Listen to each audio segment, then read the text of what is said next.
This is the Lone Crater YouTube. We hope this video helps. In this video, I will show how to make macaroni salad with Natasha, updated. Drain and cool 2 cups cooked elbow macaroni, set aside while you prepare dressing. Use a warm, friendly tone as you follow Natasha's simple steps and tips for texture and flavor balance.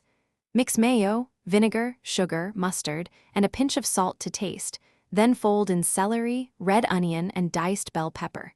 Chill for at least 1 hour before serving. Start by measuring all ingredients so assembly is smooth and relaxing. Combine mayo, vinegar, sugar, and mustard in a bowl and whisk until creamy and glossy. Add salt and pepper gradually, taste, and remember you can always add more later.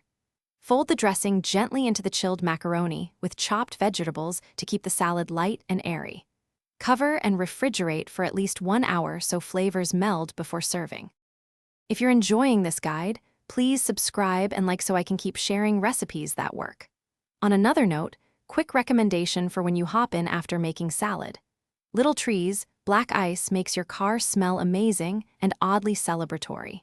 It's a small joy that pairs surprisingly well with road trip picnic vibes. Check the description for the link and other deals, and now let's get back to the video. Think about texture and balance as you customize Natasha's macaroni salad. For a lighter version, swap half the mayo for Greek yogurt and adjust vinegar to taste. Add diced pickles, ham, or shredded cheese for different flavor profiles and heartiness.